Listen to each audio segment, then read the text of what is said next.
It was just past midnight when the first knock came. Not a polite tap, but a hard, deliberate pounding that echoed through the quiet house. At first I thought it was a prank, maybe some kids testing their courage or trying to scare me. But as the knocking continued, growing more insistent, a cold wave of unease settled over me. I wasn't expecting anyone. No friends, no family, no deliveries. Just me alone in the house and whoever was on the other side of that door. Strangers. Knocking at night is a fear that taps into something primal. It's the sudden intrusion of the unknown into your safe space. The unsettling reminder that safety is never guaranteed. And when those knocks come without warning, without explanation, they carry a weight that's hard to shake off. Tonight, I'm going to share 4 true stories. 4 chilling accounts from people who experienced the terrifying reality of strangers knocking at their doors in the dead of night. These aren't just stories to scare you. They're real events that left lasting scars, changed lives, and remind us all to be cautious about the shadows lurking just beyond our thresholds. Our first story comes from a man named Jason, who lived alone in a quiet suburban neighborhood. Jason was in his early 30s, a software developer who enjoyed the peace and solitude of his home after long days at work. Around 11 p.m., he was winding down, scrolling through his phone, when the knocking started. It was aggressive, almost frantic. Jason's first instinct was to ignore it, but the pounding didn't stop. It grew louder, more urgent, and then a voice called out from the other side of the door, "This is my house. Let me in." Jason froze. The voice was frantic, unstable, and filled with anger. He looked through the peephole, but couldn't make out much in the dim porch light. When he opened the door just a crack, a man stood there, disheveled, eyes wild, clothes rumpled, as if he hadn't slept in days. The man insisted that Jason was trespassing, that the house belonged to him, and demanded to be let inside. Jason tried to reason with him, explaining that he was the tenant, that he had the lease and all the paperwork. But the man wasn't listening. Instead, he rattled off details about the house that only someone who had lived there would know. The way the master bedroom door banged against the toilet, the stubborn back door that needed to be lifted slightly to open. Jason's heart pounded. How could this stranger know so much? Then the man pulled out a folder filled with documents, what looked like a lease agreement with his name on it, dated 6 months before Jason had moved in. He showed Jason pieces of mail addressed to him at the same address. And then, the most unsettling part, photos. Recent photos of the man inside the house, sitting on the couch, cooking in the kitchen, even lying in the bedroom. The pictures were clear, unedited, and included other people Jason had never seen. Jason's mind raced. Was he losing his grip on reality? Had he somehow blocked out memories of sharing the house? The man's evidence was overwhelming, but Jason knew he was the one living there now. When Jason mentioned calling the police, the man's demeanor shifted instantly.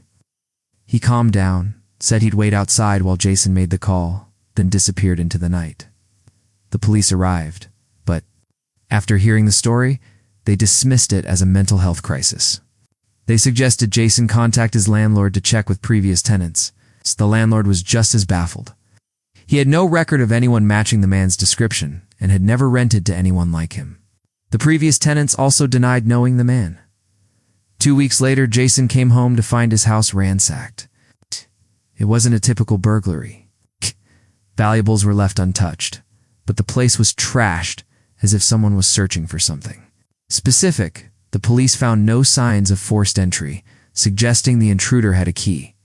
Jason's landlord replaced all the locks and installed security cameras, but the mystery remained. Who was this man? How did he have such detailed knowledge and access?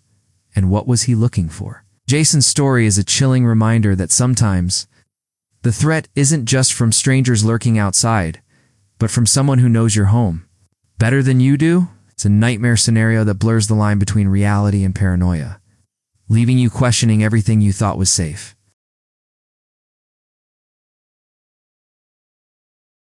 The second story I want to share is from a woman named Emily. She lived in a small town. It's a kind of place where everyone knows each other, or at least that's what she thought. Emily had recently moved into a cozy little house on the edge of town, a fresh start after a difficult breakup. She loved the quiet streets and the feeling of safety that came with living somewhere so familiar. One summer night, around 10:30 p.m., Emily was getting ready for bed when she heard a knock at the door. It wasn't the usual polite knock you expect from a neighbor or a friend. It was slow, deliberate, and just a little too loud. She peeked through the window, but saw no one. Thinking it might be a prank, she ignored it and went back to her routine. But then the knocking came again, louder this time, followed by a soft voice calling her name. Emily's heart skipped a beat. No one had told her they were coming over, and she didn't recognize the voice. She locked the door and called her best friend, trying to stay calm. The voice outside grew more persistent, and Emily could hear footsteps pacing back and forth on her porch. She called 911, whispering her address and explaining the situation. The dispatcher told her to stay inside and keep the door locked. Minutes felt like hours as Emily sat in the dark, clutching her phone. The knocking stopped suddenly, replaced by the sound of someone trying the door handle. It rattled, but didn't open. Then footsteps retreated into the night. The police arrived shortly after and searched the area, but found no one. They told Emily it was likely a prank or someone confused, but she knew better.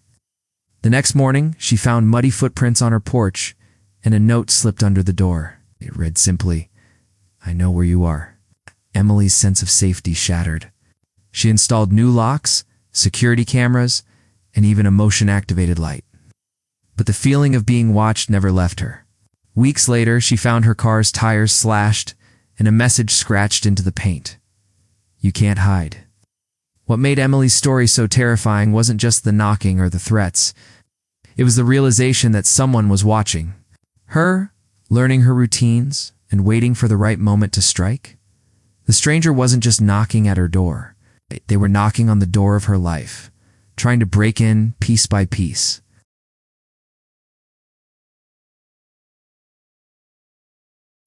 Our third story takes us to a rural area where a man named Mark lived alone on a large property surrounded by woods. Mark was a quiet guy, used to solitude and the sounds of nature, but one night that solitude was shattered. It was around midnight when Mark heard a knock at his front door. He wasn't expecting anyone, especially not at that hour. When he looked outside, he saw a figure standing in the shadows, barely visible under the porch light. The man was tall, wearing a hooded jacket, and his face was obscured. Mark called out, asking who it was, but the figure didn't respond. Instead, the knocking continued, slow, rhythmic, almost like a signal. Mark's unease grew. He locked the door and called the police. While waiting, Mark noticed something strange. The knocking wasn't coming from the front door anymore. It was now at the back door, then the windows, moving around the house in a pattern. It was as if the stranger was testing every entry point, looking for a weakness. The police arrived quickly, but found no one. They searched the perimeter and the nearby woods, but came up empty. Mark installed security lights and cameras, but the next night, the knocking returned. This time accompanied by faint whispers and the sound of footsteps circling the house. Mark's story is a chilling example of how strangers knocking at night can be more than just a nuisance. They can be a calculated invasion, a psychological game designed to break down your sense of security and control.